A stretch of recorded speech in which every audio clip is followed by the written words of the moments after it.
ఈ క్షణము, ఈరోజు, ఈ నిమిషము నీవు నేను ఇంకా సజీవుల లెక్కలో ఉన్నామంటే దేవుడు మన జీవితంలో ఇచ్చినటువంటి కృప. అది కృప అంటే ఏంటంటే దేనికి అర్హులం కాదో దానికి అర్హత ఇచ్చినాడు దేవుడు. మనకంటే బలవంతులు, మనకంటే ఆరోగ్యవంతులు, మనకంటే వయసులో చిన్నవాళ్ళు, మనకంటే డబ్బులు ఉన్నవాళ్ళు, మనకంటే ఆరోగ్యవంతులు అనేకులు ఈ రోజును చూడలేకపోయారు. మరి నీవు నేను మనందరము ఈ లోకంలో సజీవుల లెక్కలో ఉన్నామంటే అది దేవుడు మనకిచ్చినటువంటి కృప. కాబట్టి ప్రతిరోజు లేవగానే ఫోన్ పట్టుకోవడం కాదు, ఫోన్ పట్టుకొని ఇట్లా చూడడం కాదు.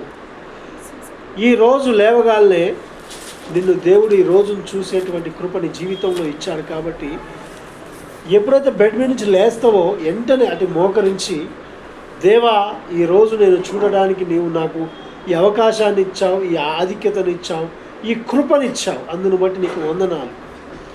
మరియు దేవా ఈ రోజంతా నేను నీ చిత్తానుసారంగా నీకు సంతోషకరంగా జీవించటానికి నాకు నడిపింపు నీవు సహాయం చేయమని ప్రార్థన చేయండి. ఎందుకంటే అనేకులు రాత్రి పడుకొని ఉదయం లేవలేకపోతున్నారు. అనేకులు నిన్నట్టు ఉన్న వాళ్ళు ఈరోజు లేకుండా వెళ్ళిపోయారు.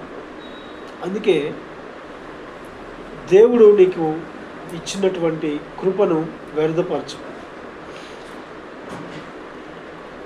నీవు ఈ లోకానికి వచ్చేటప్పుడు ఏమి తీసుకొని రాలే, తల్లి గర్భం నుంచి వచ్చేటప్పుడు, ఈ లోకం నుంచి పోయేటప్పుడు కూడా ఏమి తీసుకుపోయేది ఏమి లేదు.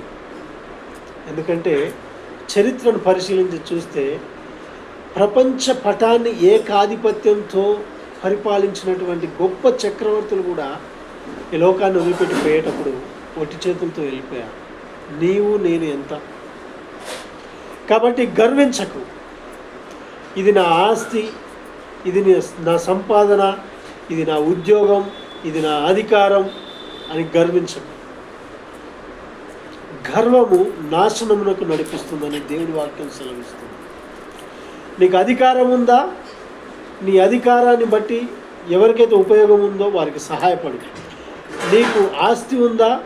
ఏదైతే నువ్వు సహాయం చేయగలుగుతావో బీదవారికి సహాయం చేయి. నీకు ఏదైనా టాలెంట్ ఉందా? అది ఎవరికి ఉపయోగపడుతుందో దాన్ని ఉపయోగించు. అది పాజిబుల్ అయితే, అంతేగాని గర్వము మంచిది కాదు.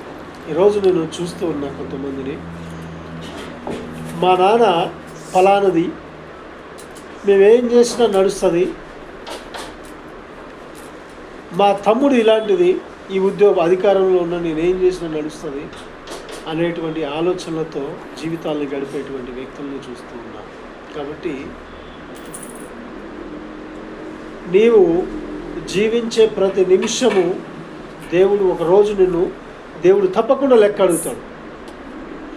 నీకు ఇచ్చిన ప్రతి తలాంతికి, నీకు ఇచ్చిన ఆస్తికి, నీకు ఇచ్చిన ఆరోగ్యానికి, నీకు ఇచ్చిన ఇంకేదైనా కావచ్చు, దానికి నువ్వు ఒకరోజు దేవుని యొద్ద నువ్వు లెక్క చెప్పవలసిన వాడమైంది. కాబట్టి భయము కలిగి, దేవుని యందు భక్తి కలిగి ఈ లోకంలో జీవించాలి. ఈ రోజుల్లో కొంతమంది వ్యక్తుల జీవితాలను చూస్తే భయము భక్తి రెండు ఉండవు. అధికారం ఉంది అని ఏది పడితే అది చేస్తూ ఉన్నారు. బహుశా నువ్వు ఈ లోకంలో చేయొచ్చు, ఈ లోకంలో నువ్వు సాధించవచ్చు నీకున్న అధికారాన్ని. కానీ ఈ ప్రపంచానికి అంతటికి తీర్పు తీర్చేటువంటి ఒక దేవుడు ఉన్నాడు. నీవు ఏదో ఒక దినాన ఆయన సన్నిధిలో, ఆయన సింహాసనం ముందు నిలబడాల్సిన వాడవై ఉన్నావు. ఆయన నువ్వు చేసిన ప్రతి కార్యాన్ని బట్టి విమర్శించేటువంటి అధికారం ఆయనకు ఉందని నీకు గుర్తించాలి. అలా ఈ లోకంలో భయంతో భక్తితో ప్రతి ఒక్కరూ జీవించాలి.